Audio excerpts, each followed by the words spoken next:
Hi các bạn, chào mừng các bạn đến với kênh Đinh Lăng Food and Horror trong chương trình kể chuyện ma của Tân ngày hôm nay nha. Thì hôm nay trời mưa tối cho nên là Tân không có đánh đèn vô mặt của mình. Tại vì đánh đèn vô mặt thì Tân rất là khó chịu, Tân không có thể kể chuyện tốt được. Mà phía sau Tân thì Tân đánh một cái đèn màu xanh để mà tạo hiệu ứng cho các bạn. Thì câu chuyện ngày hôm nay Tân không có kể liên quan đến chung cư TK. Nhưng mà câu chuyện này là câu chuyện bạn cũng đọc tiêu đề rồi, là quỷ biển và thuồng luồng. Thì tại sao Tân kể câu chuyện về hai nhân vật này trong thời điểm này? Nếu như các bạn biết thì trong thời điểm này là mùa mà đang có mưa, nhưng mà đang là mùa nóng. Buổi sáng rất là nóng, nhưng mà buổi chiều thì bắt đầu nó có mưa. Và mưa rất là lớn, kéo dài, thậm chí mưa cả đêm. Thì mưa là dẫn theo rất là nhiều thứ. Đó là cống nè, rồi ngập lụt nè, rồi tràn bờ đê nè, rồi thậm chí là có rất nhiều chuyện thương tâm xảy ra khi mà trời mưa tới. Thì gần đây trong một tuần lễ thì có quá nhiều chuyện thương tâm liên quan đến những bé nhỏ. Câu chuyện mà những bé nhỏ mà bị té xuống những cái đường cống, những cái con mương, những con lạch mà người ta phải đi vớt xác mấy em nó chỉ vì chết ngợp, hoặc là mấy em đó không có tìm được xác luôn. Mà những cái chuyện rất là phi lý. Thì qua cái chuyện đó thì Tân nhớ đến chuyện nhân gian về hai nhân vật, đó là quỷ biển và thuồng luồng. Qua thời gian hàng trăm năm đến bây giờ thì thế giới khoa học phát triển, thì cái chuyện quỷ biển và thuồng luồng ít ai nhắc tới. Thậm chí nó chỉ được biết tới khi mà trẻ em học trong những cuốn sách giáo khoa, khi mà cha ông mình ngày xưa đi mở cõi vào Nam, đạp lên những mảnh đất của người Chân Lạp, thì mình gặp phải thú dữ, phải ma quỷ, rồi phải những cái con vật mà nó sống dưới sông như là cá sấu, hà bá, thuồng luồng. Thì người ta đến bây giờ không ai còn nói tới những cái chuyện đó nữa. Là vì những cái bậc tiền nhân những người mà khai phá bây giờ cũng không còn, họ mất rồi. Đến đời mình thì bắt đầu khoa học phát triển, mọi thứ nó phát triển lên, thì dần dần chúng ta không còn nhớ đến những cái con vật đó. Nhưng mà nếu như nói ra thì có nhiều chuyện nó có liên quan đến những con vật đó mà chúng ta không để ý. Đầu tiên là Tân nói quỷ biển. Quỷ biển không phải là hà bá, quỷ biển cũng không phải là ma da, mà quỷ biển là một cái con vật, nó sống trên ngàn năm.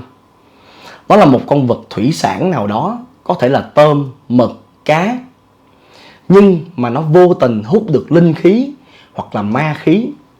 Con người có người này người kia, cùng sinh ra một năm, mà có người tài năng, có người là không có tài năng gì hết. Có người làm nên bao nhiêu chuyện kinh thiên động địa, nhưng có người cả cuộc đời cũng không làm được gì.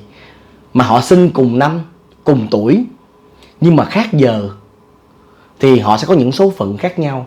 Thì những con vật tôm, cá hay lươn hay bất cứ cái gì nó cũng như vậy hết. Thì những con vật đó hàng ngàn năm về trước, khi mà người ta chưa mở cõi vào Nam, thì nó đã hút được những cái chân khí, linh khí, tà khí, để mà nó trở thành quỷ. Quỷ nó chỉ có một cái cục sình thôi, nó không có cái gì khác hết. Nó cũng giống như ma da vậy đó. Thay vì ma da là một tấm khăn lông hay một cái dịch dầu, thì quỷ là một cục sình có hình dạng một cái cục đá tròn, nhưng mà nó là sình. Nó có thể lăn từ vùng này qua vùng khác. Và một khi gặp nguy hiểm, hoặc là gặp những con quỷ khác mà dữ hơn, thì nó sẽ ẩn mình trong nước mà nó tan ra, không ai có thể đụng đến nó. Thì khi mà cha ông mình mở cõi vào Nam, thì cha ông mình mới gặp những loài quỷ biển đó. Mà đa số thường sống ở những nơi cửa biển, cửa sông. Thì sau này để mà tránh thú dữ đó, thì cha ông mình ngày xưa đó mới bắt đầu xây đê điều, khai phá rừng, bắt đầu là mở rộng canh tác, nông nghiệp, và con người sống dần đông hơn, không có thưa thớt, để người này hỗ trợ cho người kia khi mà gặp những chuyện khó khăn. Rồi qua thời gian, cha ông mình bắt đầu để ý thấy có những người trong vùng tự nhiên chết trôi. Mà vô lý, có những cái vũng nước mà nó chỉ tới mắt cá thôi mà vẫn chết. Rồi bắt đầu trẻ em mà chết không có thấy được xác. Thì đó là chuyện vô lý đối với cha ông mình ngày xưa. Cho nên cha ông mình mới nghiên cứu coi là tại sao lại như vậy.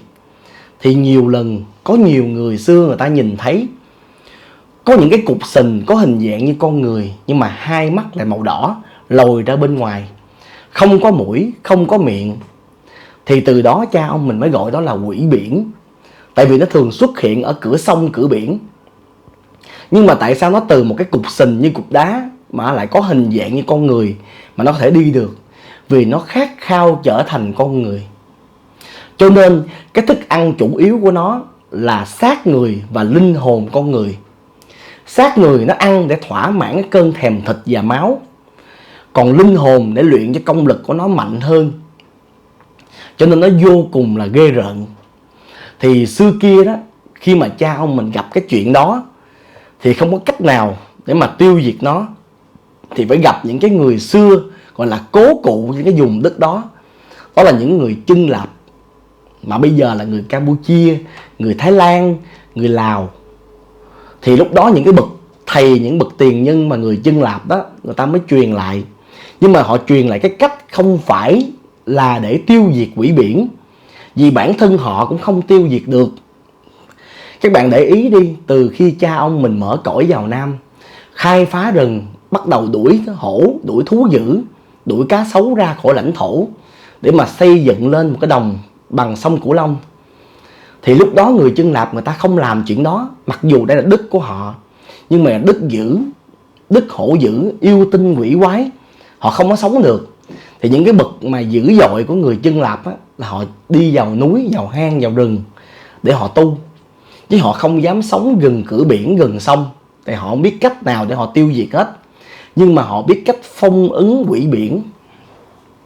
Cho nên họ mới chỉ cha ông mình phong ấn. Thì phong ấn quỷ biển á, là họ sẽ chọn ra những cái đứa bé. Mà những cái đứa bé đó, là nó bị yểu mệnh, nó không có sống qua được 6 tuổi. Thì lúc này những người mà thầy bùa người Chân Lạp ngày xưa đó, là họ mới làm ra những cái bùa gọi là bùa phong ấn. Họ bỏ vào trong người những đứa bé đó, giống như là hiến tế đó các bạn. Nói đúng hơn là ngày xưa ta dùng từ là hiến tế đó. Thì mới đem những đứa trẻ đó ra gần những cái con lạch, những cái con sông cửa biển, mà để cho nó chơi. Nó cầm những cái thanh tre nó gõ cạch cạch cạch, nó chơi, nó giỡn, để cho quỷ biển lên ăn nó. Thì khi mà ăn nó rồi đó, thì con quỷ biển nó sẽ bị phong ấn ở trên vùng đất đó mãi mãi. Thì cái bùa nó mạnh hay yếu là tùy vào cái người thầy Chân Lạp đưa lá bùa. Có con phong ấn được nó hàng trăm năm, có con phong ấn được hàng ngàn năm. Nhưng có con không phong ấn được thì người ta sẽ gặp đại họa. Cho nên ngày xưa cái chuyện mà khai quang mở cõi là vô cùng khó khăn. Thì tại sao Tân lại nhắc đến cái chuyện con quỷ biển trong thời gian này? Là tại vì có những cái biểu hiện mà gần đây Tân thấy là nhiều người chết trôi, chết đuối trong mùa mưa, là những em bé. Tuổi còn nhỏ lắm bạn, tuổi còn rất là nhỏ, mà gia đình sơ hở cái là bị. Nhưng mà nhìn cái màu sông á, nó lại có màu đỏ thẫm. Thì ngày xưa đó, Tân đọc những cái sách cổ á, thì quỷ biển xuất hiện á, thì những cái con sông, con lạch đó sẽ có màu đỏ thẫm. Sông á, nó thường là phù sa bồi đắp, thì đôi khi nó có màu lợ lợ, màu đục, màu sáp, mà màu xám á. Hoặc là cái màu nó giống như là màu nâu đất á. Tùy con sông nó khác nhau, mà đa số Tân nhìn Tân thấy nó màu nó đục, hoặc là một cái màu xanh lam sẫm. Nhưng mà khi có cái màu đỏ, được gọi là màu đỏ thẫm, Tân dùng từ là màu đỏ thẫm. Tân không biết tả sao các bạn hiểu. Nó là một cái màu đỏ thẫm đó. Thì Tân lại thấy nó tồn tại trong những cái hình ảnh mà Tân coi. Thì nó giống như biểu hiện của quỷ biển. Nhưng mà bây giờ những cái người biết phong ấn, hay là những cái người biết cách xua đuổi nó, thì không có. Các bạn biết khi mà phong ấn nó rồi, tại sao qua hàng ngàn năm, qua hàng trăm năm nó vẫn có thể trở lại? Là vì khi phong ấn nó, là bạn phong ấn cái thể xác của nó thôi, chứ còn cái công lực quỷ của nó vẫn còn. Nó sẽ khiển cho những cái linh hồn chết đuối á, phải làm việc cho nó. Thì những cái linh hồn chết đuối đó sẽ đi tìm những linh hồn khác, những con người sống khác để lôi xuống dưới mà chết chung. Nhưng những con ma da đó không được đầu thai, mà nó sẽ bị ăn linh hồn bởi những con quỷ biển. Thì những con ma da mà làm việc cho quỷ biển nó đi tìm những người còn sống. Những người đó là những ai? Là những người nát rượu, hay đi trên những bờ đê, rồi nó lôi xuống. Những cái người mà không coi trẻ em, không coi con em mình, để nó chơi ở sông, ở lạch, ở hồ vào mùa mưa, là y như rằng sẽ có chuyện. Các bạn để ý đi, các bạn sẽ thấy rất là nhiều. Mà nội trong một tuần nay, khi mà mưa vừa đổ xuống, ít nhiều là 3-4 vụ rồi, toàn là con nít bị trôi không à. Trong đó có một số vụ là không tìm thấy xác, mà cái màu nước nó lại có màu đỏ thẫm, thì đó là quỷ biển trong truyền thuyết. Tin hay không là tùy mấy bạn. Còn những cái gì mà Tân nghiên cứu, Tân biết, thì Tân chia sẻ trong những câu chuyện của Tân. Hai là thuồng luồng. Thuồng luồng là một cái con mà luôn được nhắc tới ở trong văn học, ở trong lịch sử. Khi mà cha ông mở cõi là gặp thuồng luồng. Vậy thì thuồng luồng nó có thiệt hay không? Thì mình phân tích cái tên của con thuồng luồng. Cái cảm giác cái tên của nó là một cái con vật không xương sống. Nó có thể len lỏi vào những con lạch đường cống một cách dễ dàng, đúng không? Thì thật sự ra xưa kia cha ông mình cũng đã từng nhìn thấy thuồng luồng. Thì Tân cũng nói luôn, thuồng luồng là tiếng mà cha ông mình nói, nhưng mà thực chất ra đó, ở bên Tàu người ta gọi nó là dao long. Nó là một cái con gần thành rồng nhưng không phải là rồng. Đầu nó là đầu rắn, có sừng. Mình là mình của rồng nhưng mà lại không có 4 chân của rồng. Và nó là một cái con vật thuộc về thế giới yêu tinh, chứ nó không phải là thần tiên như là những con rồng. Thì những cái món ăn của nó là gì? Là cũng là ma da, thậm chí là quỷ biển. Nó ăn quỷ biển để luyện công lực cho nó. Cho nên thuồng luồng vô cùng mạnh. Thậm chí thuồng luồng rất thích thịt trẻ em, thịt con nít. Ngày xưa cha ông của mình cũng được người Chân Lạp chỉ để nhìn thấy thuồng luồng. Là chỉ như cái thế nào? Không phải đem con nít ra để mà thế mạng nữa, mà đem những con bò, con trâu, con heo cột ngay ở cửa sông Con Lập. Sau đó lấy nước tiểu trẻ em dội lên. Thì họ sẽ thấy một cái con vật giống như vậy đi vào ăn những con đó. Nhưng mà nó rất là lẹ. Nó lẹ trong một cái chớp mắt là nó lôi cái con đó ra cửa sông rồi. Không có cách nào mà có thể nhìn thấy được. Thì các bạn nên nhớ đó, những câu chuyện này nó liên quan đến người Chân Lạp. Thì người Chân Lạp là họ là những người nào? Là người Campuchia bây giờ, là người Thái Lan, là người Lào. Thì các bạn để ý đi, khi các bạn đi vô sân bay của Thái Lan, các bạn có thấy một cái hình tượng là những ông chằn có nanh đang đánh một cái con dài thiệt dài không? Thì đó là con thuồng luồng. Nó không chỉ có ở đất miền Nam mình, mà nó còn có ở đất Thái, đất Lào, đất Campuchia và bên Tàu. Nó gọi là dao long. Thì những cái con vật này chúng ta không nhìn thấy nó nữa. Mà khi chúng ta không nhìn thấy nó nữa, không có nghĩa là nó không tồn tại. Mà qua thời gian nó tiến hóa để thích nghi trong vấn đề săn mồi. Và nó thường xuyên săn những người nào mà trong trời mưa, trời gió mà say xỉn, không có làm chủ được mình.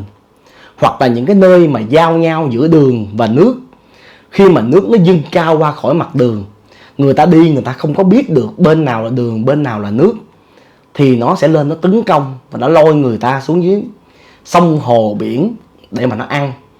Thì dao long nó cũng giống như quỷ biển, nó ăn thịt người và cả linh hồn của người. Cho nên nó không phải là một con vật bình thường. Thí dụ như con cá sấu, con hổ, nó chỉ ăn thịt để no thôi. Còn cái hồn người ta thì người ta vẫn có thể trở về gia đình được.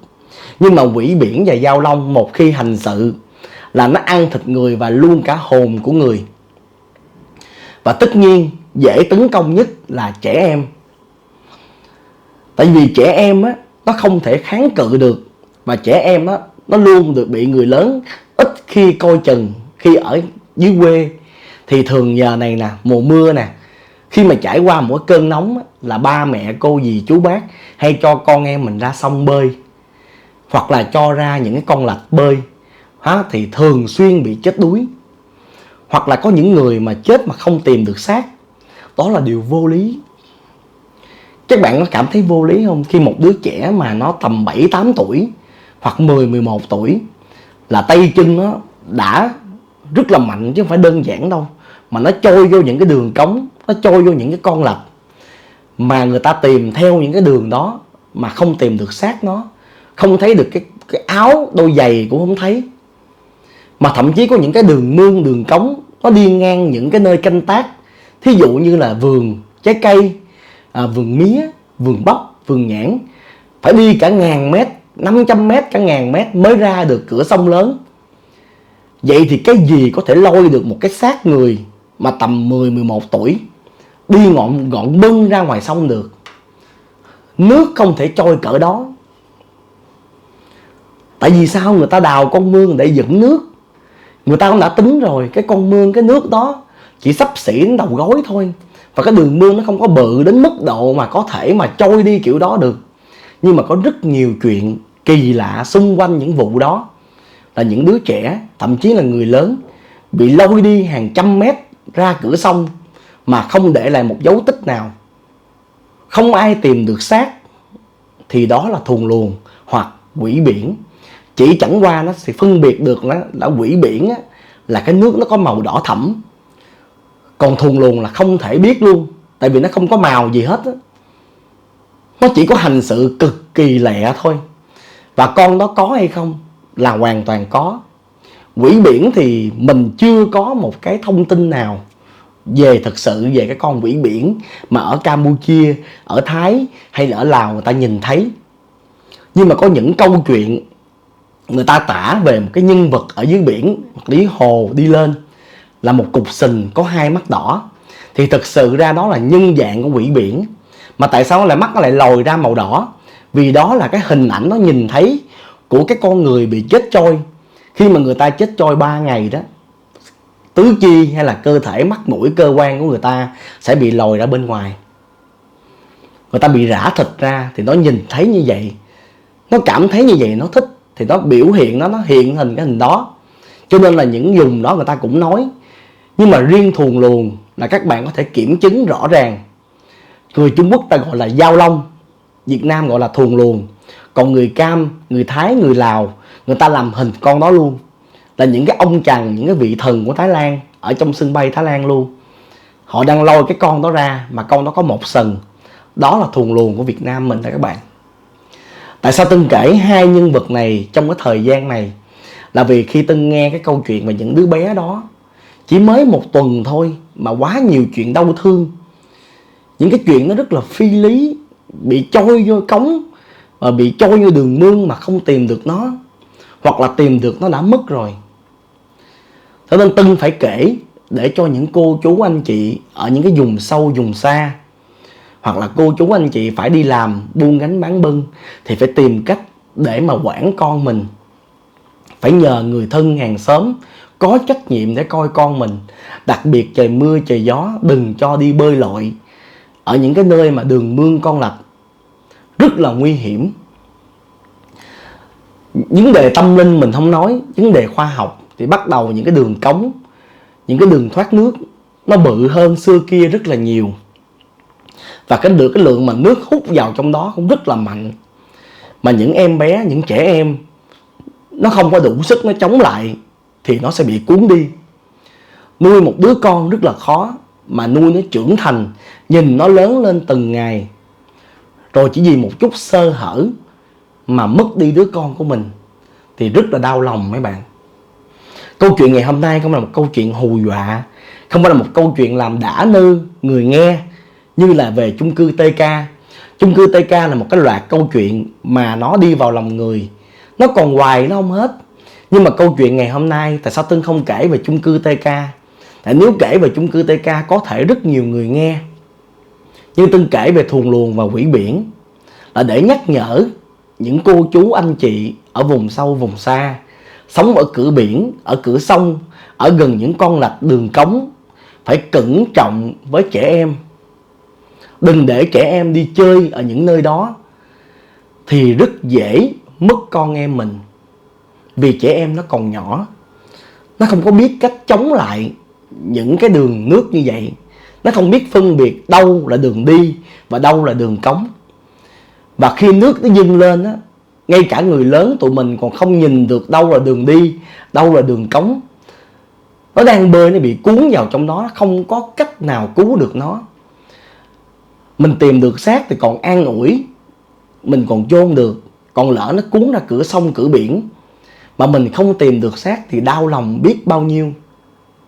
Cho nên Tân kể câu chuyện này là một câu chuyện nhân gian ngày xưa, để nhắc nhở những gì trong hiện tại, những ai có con cái, những ai có người thân gia đình, hạn chế đi chơi, đi nhậu, hoặc đi vào những cái vùng nước mà có thể dâng cao, mà mình không nhìn thấy được đâu là sông, đâu là mặt đường, để bảo vệ bản thân mình, người thân mình và con cái của mình nha các bạn. Thì các bạn thấy sao về câu chuyện ngày hôm nay thì cho Tân biết trong phần bình luận. Nếu thích thì nhớ like và share, không phải để cho kênh của Tân phát triển mạnh mẽ nữa, mà là để cho nhiều người có con cái người ta biết, mà người ta giữ con người ta ở trong nhà trong cái mùa mưa, cái mùa lũ, cái mùa mà nước dâng cao, để mà đảo tàn tính mạng cho người thân và gia đình của mình nha các bạn. Bây giờ thì bye bye, hẹn gặp lại các bạn với câu chuyện ma của 5 giờ chiều mai nha. Bye bye.